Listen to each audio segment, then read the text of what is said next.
కలుగుగాక. అందరికీ happy Christmas అండి. వాక్యం చదువుకుందాం. లూకా సువార్త 2వ అధ్యాయం 7వ వచనం నుండి. తన తొలిచూలు కుమారునికని పొత్తిగుడ్డలతో చుట్టి సత్రంలో వారికి స్థలము లేనందున ఆయనను పశువుల తొట్టిలో పరుండబెట్టెను. ఆ దేశములో కొందరు గొర్రెల కాపరులు పొలములో ఉండి రాత్రివేళ తమ మందను కాచుకొనుచుండగా ప్రభువు దూత వారి యొద్దకు వచ్చి నిలిచెను.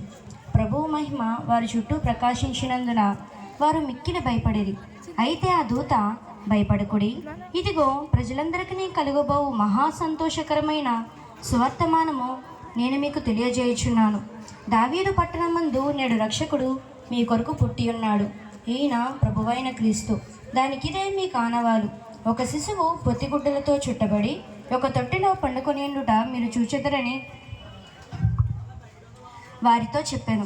వెంటనే పరలోక సైన్య సమూహము ఆ దూతతో కూడా నుండి సర్వోన్నతమైన స్థలములలో దేవునికి మహిమయు, ఆయనకిష్టులైన మనుషులకు భూమి మీద సమాధానమును కలుగునుగాక అని దేవుని స్తోత్రము చేయుచుండెను.